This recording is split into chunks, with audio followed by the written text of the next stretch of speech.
Bonsoir, nous nous retrouvons pour poursuivre notre parcours fondamental. Ce soir, nous allons approfondir ensemble les rites de communion et le rite de l'envoi. Vous avez déjà abordé les rites initiaux, la liturgie de la parole et de la présentation des dons, et la fois dernière, vous a été présentée la prière eucharistique. Les rites de communion commencent par la prière du Notre Père, qui est placée juste après la prière eucharistique et juste avant la fraction du pain. Le Notre Père est aussi appelé oraison dominicale. Vous vous souvenez que toute la prière de l'Eucharistie était tournée vers le Père. C'est pourquoi nous pouvons dire que le Notre Père est comme la synthèse de la prière eucharistique.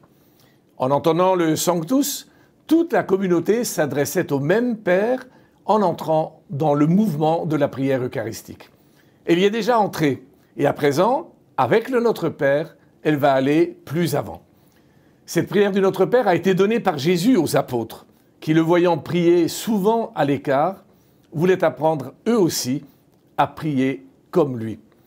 Et c'est pourquoi le Notre Père est introduit par la monition, comme nous l'avons appris du Sauveur, et selon son commandement, nous osons dire.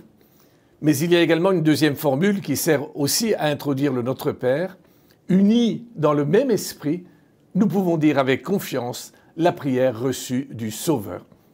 Ainsi donc, le Notre du Notre Père contient toute la densité de la communion à laquelle nous sommes appelés.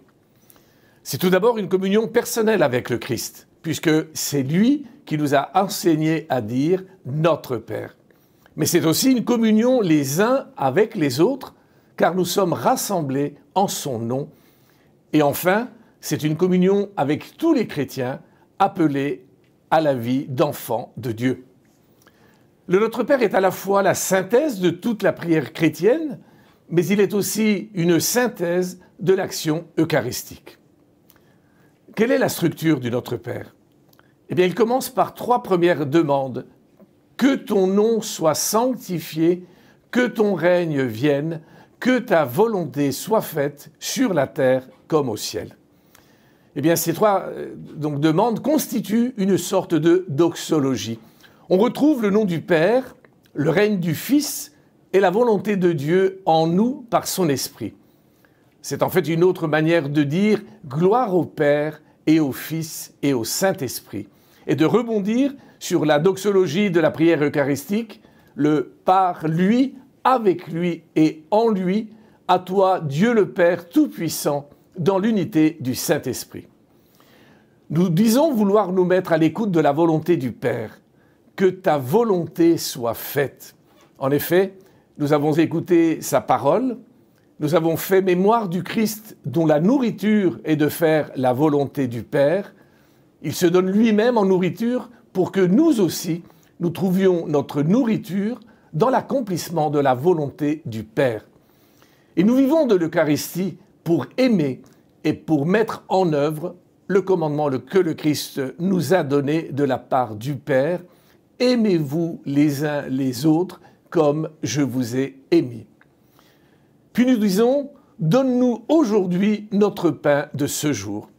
Cette demande est exaucée en particulier dans l'Eucharistie, parce que le pain de ce jour, c'est le rappel de la manne, ce givre nourrissant et mystérieux qui avait un goût différent pour chacun et qui avait été donné par Dieu dans le désert.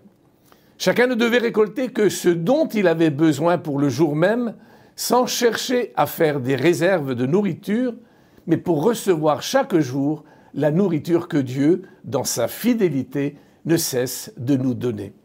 Cette nourriture, c'est celle qui nourrit le corps, mais davantage encore, c'est celle qui donne la vie à l'âme.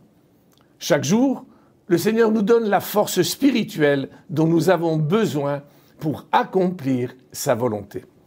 Ainsi, l'Eucharistie est le signe par excellence de cette nourriture quotidienne donnée par le Seigneur, même si nous ne participons pas à la messe tous les jours.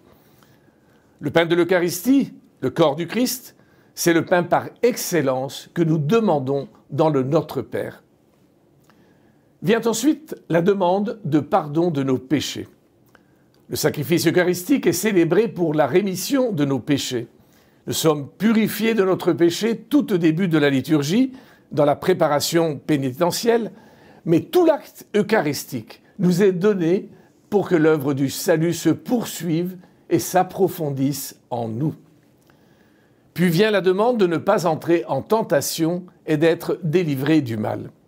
Elle nous met devant le drame et l'enjeu essentiel de nos vies, être capable d'être avec le Christ dans l'œuvre du salut, malgré les poids que nous avons apportés, et être du coup capable de fidélité à l'égard de l'œuvre de Dieu. C'est tout cela qui est concentré dans le Notre Père. Et voilà pourquoi, même quand on reçoit l'Eucharistie en dehors de la messe, comme le font les malades par exemple, il est tellement important de réciter le Notre Père. Parce que le Notre Père ressaisit tout le mouvement déployé par la prière eucharistique et nous prépare à communier en vérité au corps du Christ. Vient ensuite le rite de la paix. L'Église implore la paix et l'unité pour elle-même et pour toute la famille humaine. Et les fidèles expriment leur communion dans l'Église ainsi que leur amour mutuel avant de communier au sacrement. En ce qui concerne le signe de la paix à transmettre, et la façon de le faire sera bien sûr chaque fois décidée par les conférences des évêques, selon la mentalité et les us et coutumes de chaque peuple. Mais il convient cependant que chacun souhaite la paix de manière sobre et uniquement à ceux qui l'entourent. Et ce rite est doublement symbolique. En me tournant vers mes voisins, c'est avec tous, présents ou absents, que j'échange le meilleur de cet amour que nous a enseigné le Seigneur. Aimez-vous les uns les autres. Ces paroles sont prononcées dans le rite byzantin pour inviter les fidèles au baiser de paix. Dans ce geste, eh bien, ce n'est pas seulement ma relation affective, personnelle avec celui auquel je m'adresse qui est en cause, mais toute ma relation en Christ. À présent, nous allons parler de la fraction du pain. Puisque la célébration eucharistique est le banquet pascal, il convient que, selon l'ordre du Seigneur, son corps et son sang soient reçus par les fidèles, bien préparés comme une nourriture spirituelle. Et c'est à cela que tendent la fraction et les autres rites préparatoires par lesquels les fidèles sont immédiatement amenés à la communion. Le prêtre rompt le pain eucharistique, aidé, le cas échéant, par le diacre ou un concélébrant.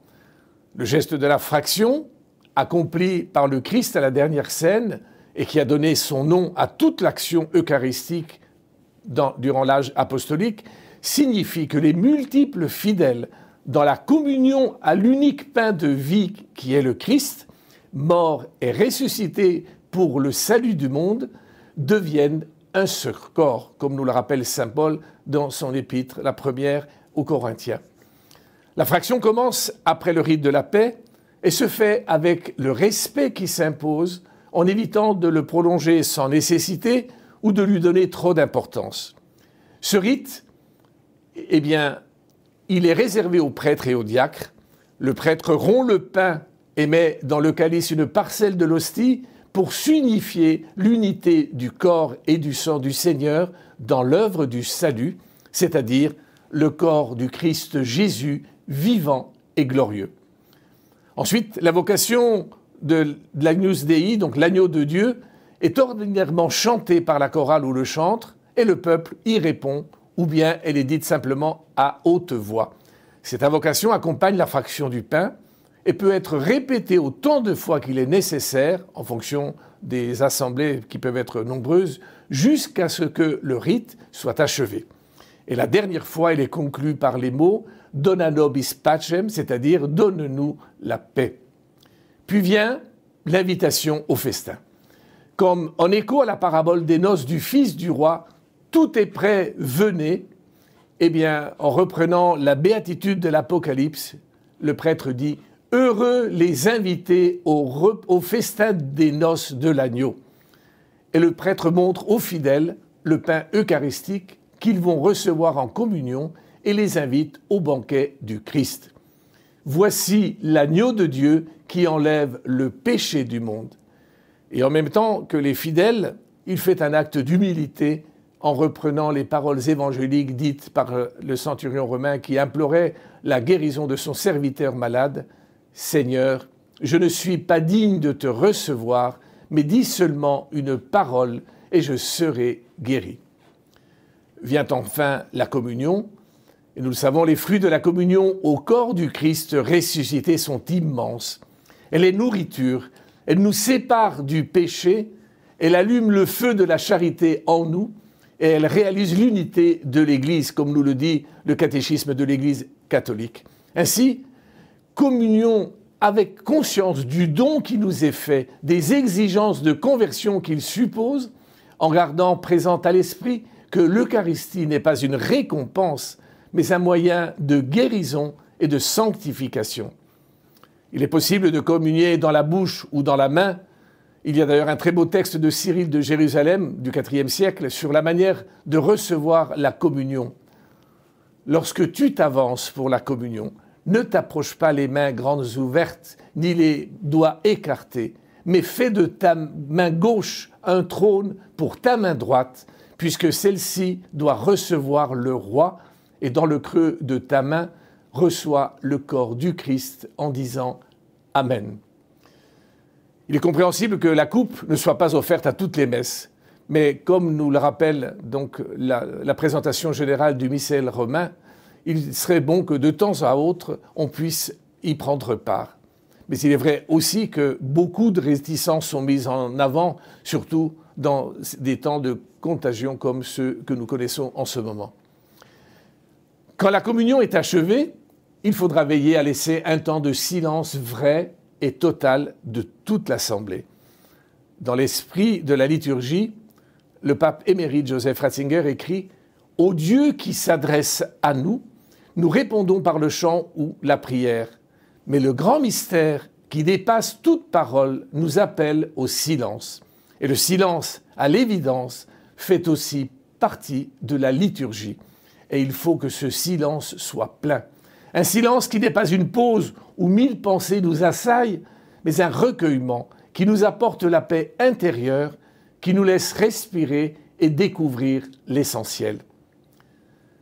Enfin, si l'on exécute une hymne d'action de grâce, il faudra que ce chant jaillisse du silence et sa forme sera telle que tous pourront y participer largement.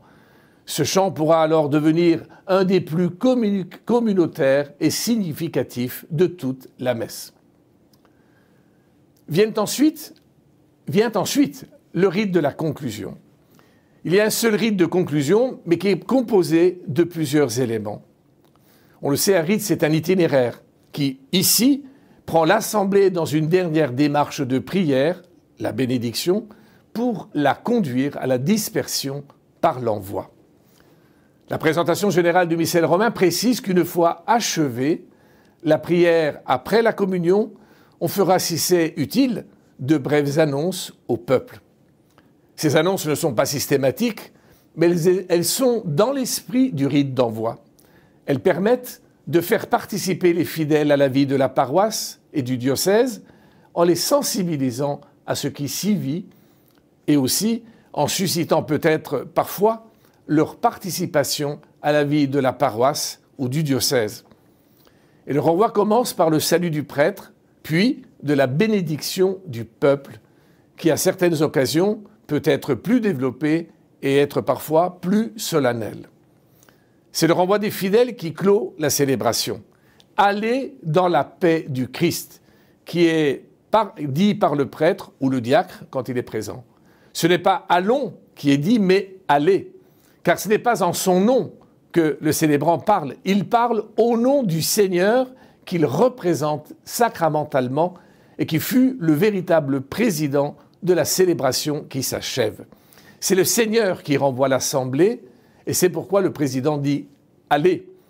Ensuite, chacun pourra retourner à ses bonnes œuvres en louant et en bénissant le Seigneur. Vient ensuite le baiser de l'autel par le prêtre et le diacre, suivi de l'inclination profonde vers l'autel par le prêtre, le diacre et les autres ministres. Il est bon ensuite que les célébrants se rendent sur le parvis pour saluer les fidèles. Le renvoi est fait il s'agit maintenant de sortir pour aller vivre l'Évangile dans nos divers lieux de vie.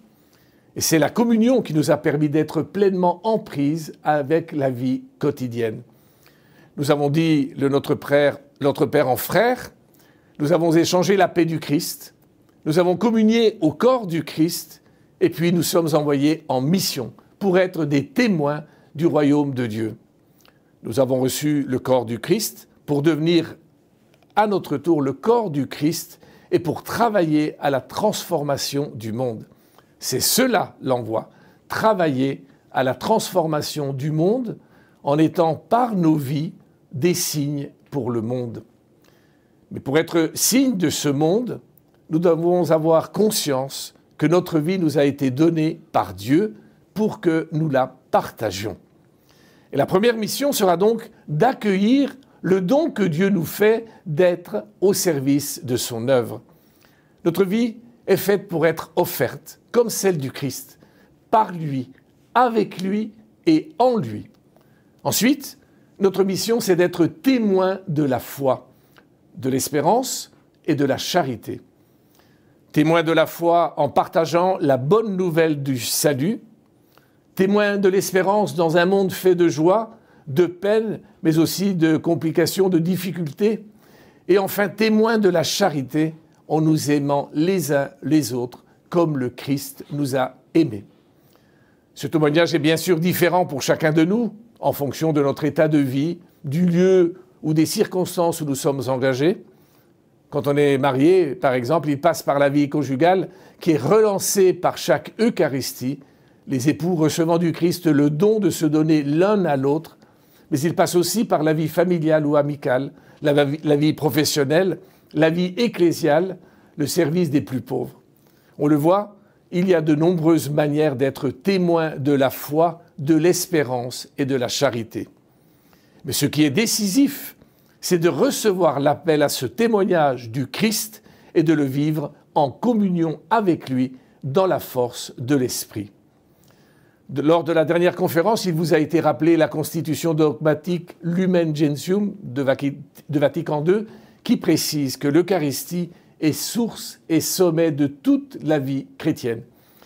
L'Eucharistie nous fait boire à la source d'eau vive qu'est l'Esprit Saint qui jaillit du cœur du Christ et qui étanche notre soif fondamentale.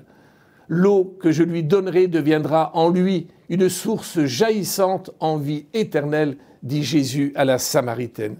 Eh bien, même si en sortant de la messe, on ne se sent pas plus fort ou plus saint, même si on n'a pas l'impression d'être meilleur, ce qui importe, ce n'est pas ce que l'on ressent, mais ce que l'on est en réalité.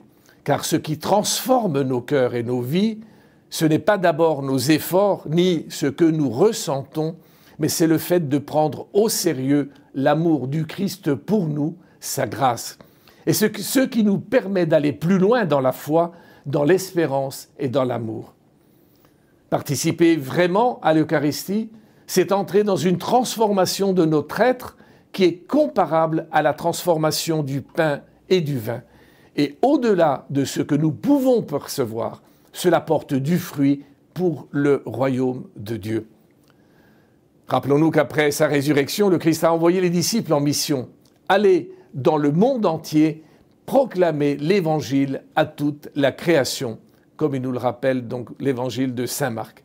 Or, pour pouvoir partir en mission, en célébrant la messe, nous nous sommes nourris aux deux tables de la parole et de l'Eucharistie. Nous avons reçu la nourriture pour la route, pour aller rejoindre nos frères, et nous savons que sur cette route, nous ne sommes pas seuls, puisque le Christ est avec nous. Chaque jour, notre enracinement dans le Christ doit être plus fort pour pouvoir déclarer comme saint Paul « Ce n'est plus moi qui vis, c'est le Christ qui vit en moi ». Alors, allons résolument à la rencontre de nos frères en rayonnant de la lumière du Christ qui est en nous, qu'elle puisse les éclairer pour qu'à leur tour, ils marchent à la suite du Christ.